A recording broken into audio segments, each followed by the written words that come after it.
Hey guys, Mr. Morgan here with another remote learning video. Today we are doing remote learning for 9/30, the last day of September, right before we get into October and spooky season. So today we are going to be finishing up our notes for Chapter 2, Section 1, the Atlas for Southern and Eastern Africa. So reminder that if you didn't finish the assignment that we started on Monday, and we went over yesterday, make sure that you get it turned in and submitted, and then make sure that you guys are spending any extra time studying for Friday's map quiz. Okay, so with that, we have one thing before we get started with the notes for the day. So before we get started on notes, we have a bit of a bell work assignment. I don't know if you can really see it up there, but first thing we have is bell work map practice. So I want to see how you guys are going to do if we had the quiz today. So this isn't going to be the full quiz. This is just going to be a couple of the countries in the southern part of our map. So go ahead and open it up. Don't use any of your notes or any maps that you might have lying around or have already done for the class. I want to see what you have off your noggin, off the dome, just fresh at the start of class. So go ahead, take a look at it. Every country in that map has a letter in it. Match that with the correct country name below. So there is one that is on there that is not going to be on the quiz and that we are not learning, that being Comoros. It is a small island by Madagascar. I want to see how you guys do, even with that one in there, to kind of throw you guys off. So go ahead, do that, submit it, and then we can get started on the notes. If you remember yesterday, we talked about a lot of the geographic features, as in the landforms and the different lakes and rivers, and then our ecosystems and our wildlife in the area. Today, what we're going to talk about is more of man and society reacting and interacting with certain things. So, for example, we're going to talk about the resources that we use. So, starting with our Chapter 2, Section 1, Atlas Notes, Part 2. Go ahead, make sure you have that opened up and ready to follow along with the rest of the video. Okay, riches from the land. So Southern Africa has more mineral and ore resources than many other parts of the world. It also has some areas where farming is very productive.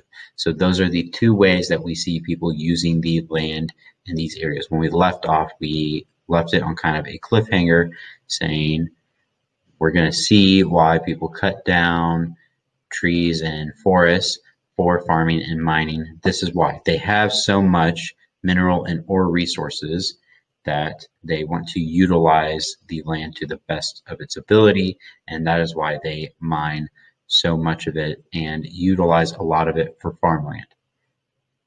So going and starting with our first of our two types of resources, mining. Some resources are things like precious stones or metals. So this would be diamonds, gold, platinum, things like that. And then others are things like copper, tin, iron, and nickel. These are important for businesses and industries. So we kind of touched on this a little bit at one point before. Things like diamonds, gold, and platinum are just valuable because people like them and they're precious and rare, and so people price them really high and people value them a lot. The others are things that we need in our day-to-day lives, so things like your phone and batteries and technology. Those all use copper wiring and various metals for their batteries in order to run and work correctly. South Africa has by far the largest deposits of these mineral resources. So it is among the world leaders or leading producers of gold, platinum, and chromium, another one of our rare metals for business and industry, as well as being a large producer of diamonds. So Elon Musk, his father, had got a lot of riches through diamond and emerald mining in South Africa, which helped jumpstart and boost Elon Musk's first business of PayPal, which then got him to be an uber rich man like he is now, where he can do nearly anything he wants. So going on, mining helps countries like South Africa and Botswana build strong economies. So one, it brings jobs to local people and creates products to be sold in other countries. These are known as exports. We're going to talk about exports more later in the notes. So some types of mining do leave large scars on the environment, while others pollute land, air, and water. So this is a common theme that we're going to see throughout many of these societies. They use these large means of production and using the resources of the land, and it often has a harsh impact on the land. Okie dokie artichoke. Going on to farmland now, and farming. Farmland can be found in most of the countries in this region, even though there are many areas that are very dry and can't rely on regular rainfall like other parts of the areas. So because of this, areas utilize something called irrigation, which is bringing water to an area that typically doesn't have a lot of it. So this is often seen through things like pipes. Pipes and aqueducts would have been an example in Roman times of irrigation. So this is used to create suitable farmland. So cotton, tobacco, and tea, as well as livestock, are all grown in these drier areas. Cotton, tobacco, and tea are grown through irrigation, and then livestock don't require quite as much water and that really suitable fertile farmland in order to grow, because they eat grass, and so grass doesn't need quite as much water to grow in certain areas. Okay, so some of the areas don't have a lot of fertile land. Others in this region have very fertile land. So here they run very large farms. We see this in either large commercial farms or smaller versions like plantations, where they sell things more locally. So large commercial farms and plantations grow crops like sugarcane, cotton, avocados, and tropical fruits as exports. So an export, one of our vocab words, is a good or service produced within a country and sold outside the country's borders. Let me say that one more time. An export is a good or service produced within a country and sold outside the country's borders. So one example of this would be Ethiopia. Ethiopia's main export is coffee. Ethiopian coffee is very, very valuable, and many believe coffee to originate from Ethiopia. So a lot of the coffee grown in Ethiopia is grown in this one area called Kaffe, Kaffe, and they believe that is where the word coffee originates from. So they think that it was a bean grown in Kaffe in modern day Ethiopia, and that name changed into coffee, which is how we know it today. So going on now, we are going to talk about the challenges of the environment. We already briefly touched on this when we talked about how certain areas don't have water. That is one of the main challenges that we see in this environment. So water, who has it and who doesn't? This is a huge challenge for countries in the region. Countries that have lots of water are able to grow more crops and more food in order to feed the people within the country. Countries that have little access to water struggle with food production and are less able to feed their populations. Lack of water and good farmland can, in some cases, lead to famine or a severe shortage of food. So those with little water are forced to receive more food aid from other countries, which can, in some ways, have a negative impact on the country, because it can often put them in a debt of favor to a different country where they now need to rely more on that country and may at some point be asked to help them out in the future when it comes to any number of things. So the region's rivers can provide a valuable benefit to some of these countries. For example, dams have been built along major rivers to generate hydroelectricity. It is also utilized to bring water through the irrigation process for nearby farms. So as dams produce the hydroelectricity, they can take some of that water and send it off to farms in the area in order to produce better farms and grow more and more crops. So this may seem like a no-brainer. We have lots of rivers in this area, like the Nile River and the Orange River, the Limpopo, all these major rivers. Why not use all of these and grow more and more crops in the area?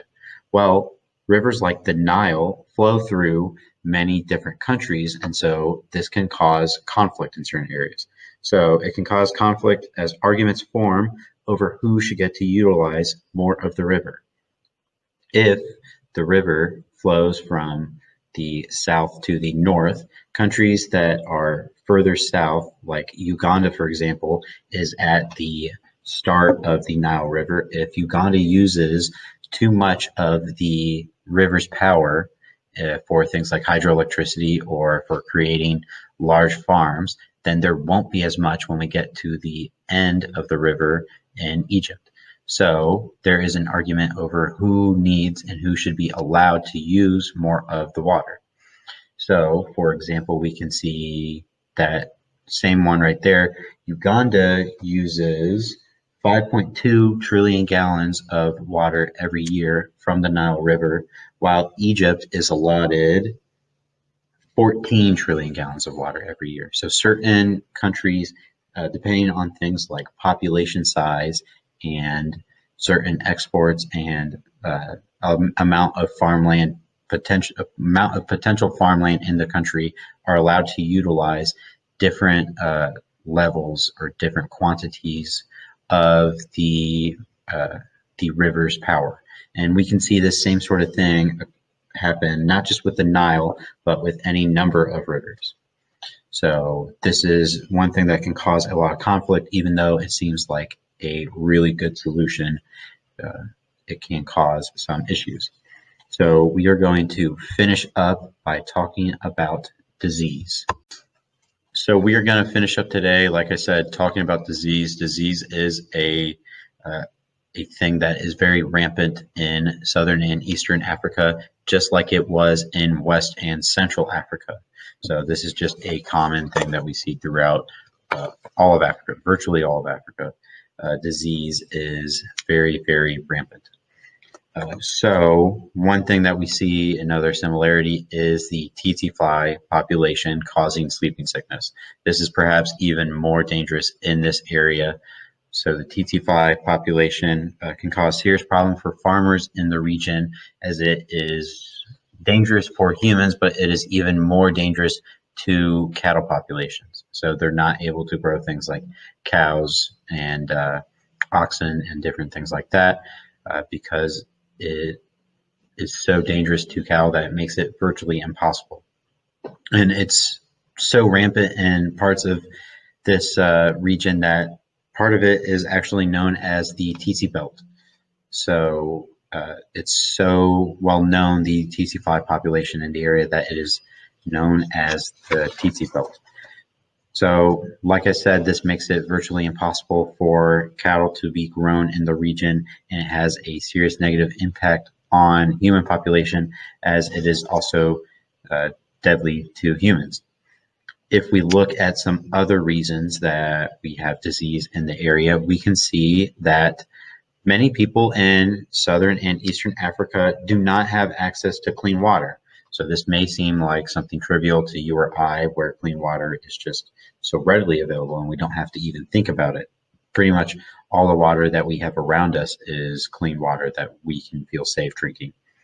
However, many people in southern and eastern Africa don't have this, and many contract sicknesses from dirty water like cholera or river blindness. So these two, the drinking water and things like the tsetse fly population, are examples of environmental causes for diseases, or just environmental diseases in general. However, not all diseases in Africa are caused by the environment. Some are simply because of other things like lack of medicine.